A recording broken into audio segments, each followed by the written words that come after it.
boys? Ready! Alright. And now, possibility number 2, possibility number 3, possibility number 4, possibility number 5, possibility number 2, possibility number 1, possibility number 3, possibility number 2, possibility number 1, distribution number 4, number 4! Alright! And now 1 point goes to Team Girls. Ang galing ng varsity player, indeed. Alright. Yun. 1 point para sa Team Girls at 0 para sa boys. And now possibility number 2, possibility number 3, possibility number 5, possibility number 2, possibility number 4, possibility number 5, distribution number 1, number 1!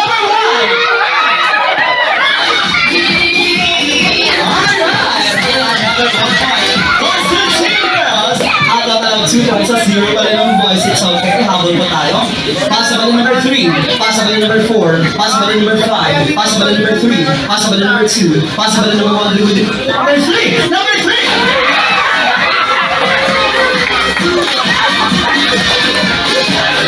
Alright, and now another 1 point goes to Team Girls. Ang gagaling naman pala. Nag-training sila. Nag-training. Alright, so ngayon naman harap po tayo sa likod. Harap sa likod pero same pa rin ang numbering. 3 points sa girls and 0 sa boys. And now, possibility number 2, possibility number 1, possibility number 4, possibility number 5, possibility number 2, possibility number 1, possibility number 2, possibility number 1, distribution number 3, number 3!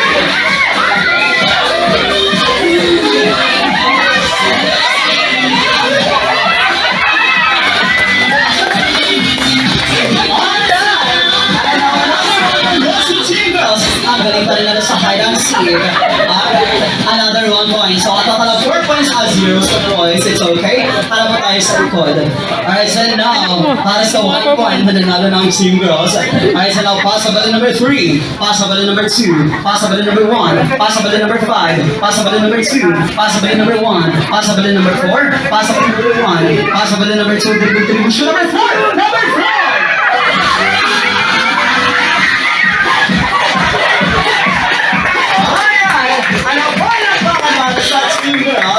Alright, so you can information. Mary requests all winners to stay at the center. And Mary requests all losers to stay there. Alright, so ang gagawin ng Team Boys ay magkakamay sa bato. Dalawang kamay sa bato. Dalawang kamay po. Ang gagawin ng Team Boys ay spell out ang pangalang Arcadia using your hips. We're going to spell out the name Arcadia using your hips. That was no letters. And now, let's start with letter A. Letter R. Letter C. Ang sexy naman, letter A. Letter D. Letter I naman, Kundo. Letter A. Tatawag tayo kay Miss Arcadia. Sabay-sabay niya siyang bati ng sa pinakamalakas na Happy Birthday Arcadia 3, 2, 1.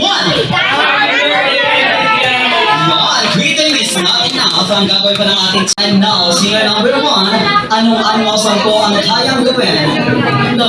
Dog Sound, American Filipino. Pinoy. Alright, so now let's hear your voice. Ow, ow, ow, ow, ow, ow. Ow, ow, ow, ow, ow, ow. Ow, ow, ow, ow, ow, ow, ow, ow. Ow, ow, ow, ow, ow. Alright, once again, palakpakan po para kay singer number 1. And now we have singer number 2. Anong animal song po ang kayang gawin? Dog Sound. And now let's hear your voice. Alright,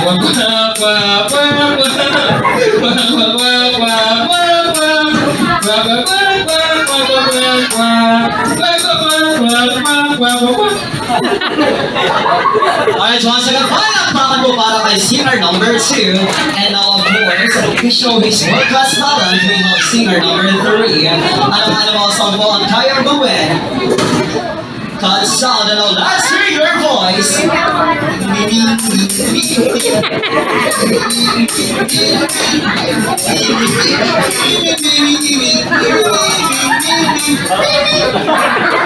once again, palakpakan po para sa ating singer number 3.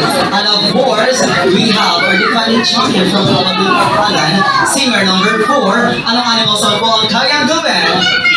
Pig Sound. And now, let's hear your voice. Alright,